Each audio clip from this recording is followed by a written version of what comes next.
ऐसी कन्या का पूजन भूल से भी ना करे और कन्याओं को भूल से भी भोजन में ना खिलाए ये चीजें। नमस्कार, आपका स्वागत है। दोस्तों, नवरात्रि का पर्व नव दुर्गा अर्थात 9 कन्याओं को समर्पित होता है। कन्या पूजन करने से हमारी समस्त पीड़ा दूर होती है, दुख दर्द दूर होते हैं, हर कष्ट दूर होते हैं, गृह क्लेश हमारे जीवन से हमेशा के लिए दूर हो जाते हैं। यहां तक कि पितृदोष, राहु दोष, मंगल दोष, काल सर्प दोष आदि मात्र कन्या पूजन करने से नष्ट हो जाते हैं और इन दोषों से पीड़ित व्यक्ति को राहत मिलती है, घर में खुशियां आती है। दोस्तों, आपको बता दें कि इस बार माता रानी हाथी की सवारी पर पृथ्वी लोक पर आ चुकी है। जब माता रानी हाथी पर सवार होकर आती है, तब धरती पर हरियाली छा जाती है। सृष्टि का नजारा अत्यंत सुंदर और मनमोहक होता है। दोस्तों, इस बार की नवरात्रि बहुत ही शुभ और मंगलकारी मानी जा रही है। इस बार शारदीय नवरात्रि 15 अक्टूबर दिन रविवार को शुरू होकर इसका समापन 23 अक्टूबर दिन सोमवार को होगा। ऐसे में 24 अक्टूबर दिन मंगलवार को ही दुर्गा विसर्जन होगा।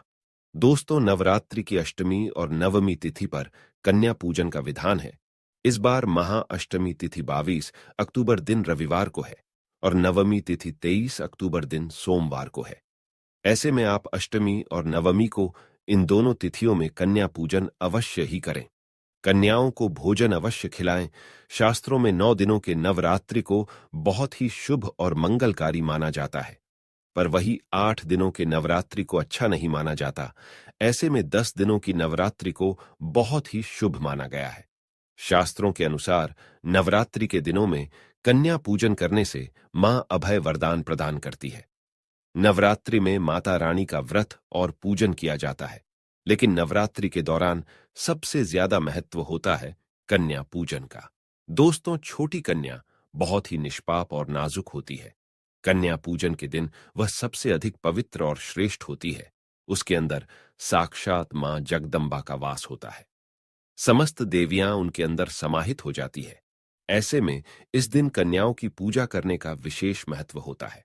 कन्या चाहे छोटी हो या बड़ी हो, वह सदैव पूजनीय है, मां दुर्गा के समान मानी जाती है। दोस्तों, माना जाता है व्रत और उपवास से माता रानी इतना प्रसन्न नहीं होती है जितना कि कन्या पूजन से होती है। नवरात्रि में छोटी छोटी कन्याओं को माता रानी का स्वरूप माना जाता है। कन्याओं को भोग लगाया जाता है, उन्हें प्रसन्न किया जाता है और बदले में आशीर्वाद मांगा जाता है। कन्याओं को प्रसन्न करने के लिए गिफ्ट आदि उपहार दिए जाते हैं। माना जाता है अगर कन्याओं को कोई भेंट दी जाए और वो उसे खुशी खुशी स्वीकार कर लें, तो इसका मतलब है माता रानी ने वो भेंट स्वीकार कर ली है। जिन पर कन्याएं प्रसन्न होती है, तो समझो उन्हें माता रानी का आशीर्वाद मिल गया और माता रानी की कृपा से उन्हें वरदान प्राप्त होता है। कन्या पूजन कोई मामूली पूजन नहीं होता। समस्त ब्रह्मांड में जो पूजा होती है, उनसे बढ़कर कन्या पूजन को माना जाता है। 10 बार गंगा स्नान करने से और 100 बार यज्ञ करने से तथा 1000 बार तीर्थ यात्रा करने से जो पुण्य मिलता है, वह मात्र एक बार कन्या पूजन करने से करोड़ों गुना भक्त को मिल जाता है। दोस्तों, इसीलिए कहा जाता है कि कन्याओं को सताना नहीं चाहिए, इससे महापाप लगता है। दोस्तों, नवरात्रि में 2 साल से लेकर 10 साल तक की कन्या का पूजन करना चाहिए, लेकिन 1 साल की कन्या का पूजन नहीं करना चाहिए। देवी भागवत पुराण में कहा गया है, विधवा स्त्री की कन्या तथा कुंवारी स्त्री से उत्पन्न हुई कन्या का पूजन नहीं करना चाहिए। यदि कोई व्यक्ति नवरात्रि में मां दुर्गा की पूजा करने में असमर्थ है, तो वह केवल अष्टमी के दिन कन्या का पूजन करे, उसे संपूर्ण नवरात्रि का फल प्राप्त होता है। अष्टमी अथवा नवमी को कन्याओं के पैर धोकर भोजन कराना, उपहार आदि देना श्रेष्ठ माना जाता है। ऐसा मौका कभी हाथों से नहीं जाने देना चाहिए। तो दोस्तों, जानते हैं कन्या का पूजन कैसे करें? दोस्तों, आगे बढ़ने से पहले कमेंट में जय मां वैष्णो देवी जरूर लिख देना और इस वीडियो को परिवार के साथ शेयर कर देना। दोस्तों, सबसे पहले तो आप अष्टमी के दिन आपके घर के आसपास की सभी छोटी कन्याओं को प्रेम और आदर के साथ आमंत्रण दें। जब वे आपके घर आए, तब दूध और पानी से उनके पैरों को धोना चाहिए। खासकर यह कार्य पुरुषों को करना चाहिए। कन्याओं के हाथ पैर धोकर उन्हें प्रणाम करना चाहिए। फिर उसके बाद कन्याओं को किसी साफ जगह पर जमीन पर कपड़ा बिछाकर बीठा देना चाहिए। उनके माथे पर अक्षत फूल और कुमकुम लगाना चाहिए। फिर उसके बाद भोजन ग्रहण करवाना चाहिए। लेकिन हमेशा याद रहे, कन्याओं की थाली में 3 पूरियां कभी ना रखें। इसे शुभ नहीं, गौर अशुभ माना जाता है। 3 पूरियां तथा 3 रोटियां मरने वाले व्यक्ति के लिए निकाली जाती है। ऐसे में कन्याओं को उनकी थाली में 3 पूरी कभी ना दे, लेकिन एक एक करके पूरियां दे सकते हैं। इससे 3 संख्या बढ़ जाती है और दोष भी नहीं लगता। दोस्तों, कन्याओं को खाना खिलाने के बाद अंत में कन्याओं के सर पर लाल चुनरी चढ़ानी चाहिए। कन्याओं को भोजन में आपको खीर, पूरी, हलवा, चना तथा आलू की सब्जी, छोले की सब्जी खिलानी चाहिए। पनीर आदि भी खिलाया जा सकता है। वैसे माता रानी का प्रिय भोजन खीर, हलवा, पूरी, छोले आदि है, लेकिन भूल से भी लहसुन और प्याज का इस्तेमाल कभी ना करें, अन्यथा अनर्थ हो जाएगा। अक्सर कई लोग कन्याओं को कुरकुरे का पैकेट, चिप्स का पैकेट देते हैं, जो कि गौर अनर्थ माना जाता है, क्योंकि इसमें लहसुन प्याज का इस्तेमाल होता है, जिसके कारण आपका व्रत खंडित हो सकता है। मां दुर्गा क्रोधित हो सकती है। जहां आपने 9 दिनों तक लहसुन प्याज का परहेज किया, लेकिन आपकी एक गलती पूरे व्रत को खंडित कर सकती है।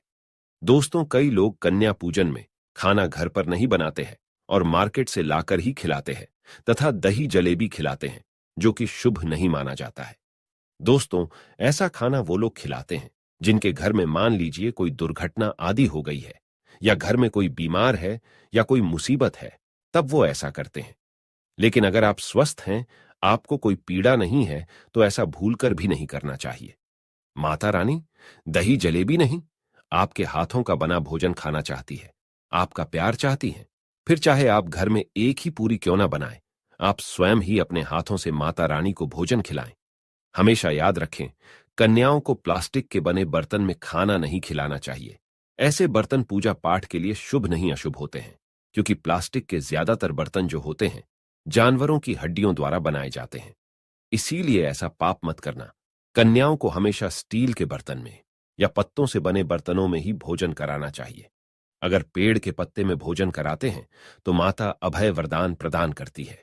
दोस्तों, एक और बात हम आपको बताने वाले हैं कि नवरात्रि के समाप्त होने के बाद यदि बीच में कन्या पूजन में शुक्रवार का दिन पड़ जाए, तो कन्याओं को कोई भी खट्टी चीज नहीं खिलाना चाहिए, क्योंकि शुक्रवार का दिन माता संतोषी को समर्पित होता है और माता संतोषी नवरात्रि के दिनों में सक्रिय अवस्था में होती है।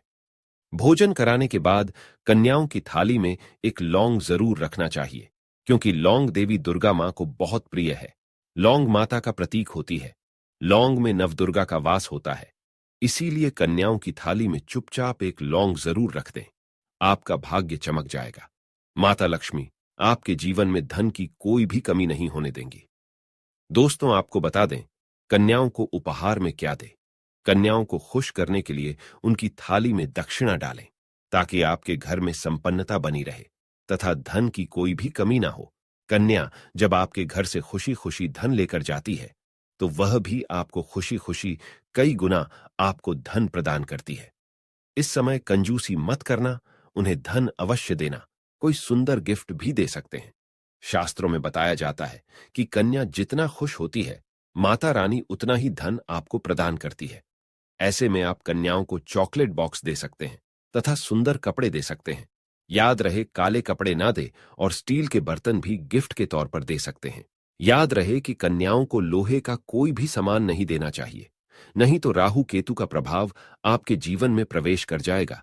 राहु दोष आपको लग जाएगा, आप बर्बाद भी हो सकते हैं। दोस्तों, जब कन्या अपने घर के लिए प्रस्थान करें, तो उनके चरण जरूर छू लें और अपनी मनोकामना मन ही मन कहे। माता रानी वह मनोकामना निश्चित ही पूर्ण करती है।